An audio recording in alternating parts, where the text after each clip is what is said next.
பாஜக என்ஆர் காங்கிரஸ் கூட்டணியில் விரிசல் விழுந்துள்ளதாக புதுச்சேரி முன்னாள் முதலமைச்சர் நாராயணசாமி தெரிவித்துள்ளார்.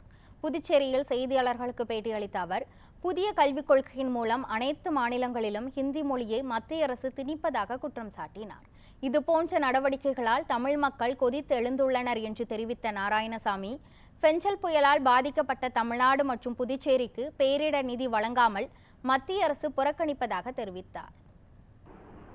மூன்றாவது மொழி என்று நீங்கள் அதை திணித்தால் நாங்கள் ஏற்றுக்கொள்ள மாட்டோம் என்று மத்திய கல்வித்துறை அமைச்சருக்கு கடிதம் எழுதினோம்.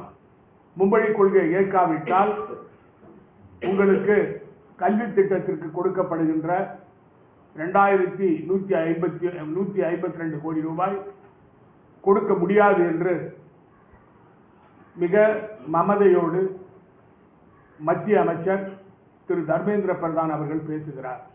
மோடி அரசாங்கம் வேண்டுமென்றே இந்தி திணிப்பை தமிழகத்திலும் தென் மாநிலங்களிலும் திணிக்க வேண்டும் என்பதற்காக இந்த புதிய கல்விக் கொள்கையை கொண்டு வந்து தமிழ்நாட்டு மக்கள், புதுச்சேரி மாநில மக்கள் எக்காலத்திலும் மும்மொழி கொள்கையை ஏற்றுக்கொள்ள மாட்டார்கள்.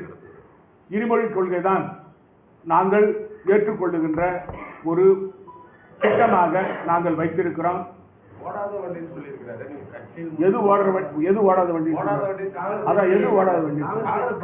காங்கிரஸ் பேர சொன்னார் அவரு. மறைமுகமா சொன்னார். சரி, காங்கிரஸ் ஓடுற வண்டியா ஓடாத வண்டியான்னு சொல்லி 2026 பார்க்கலாம்.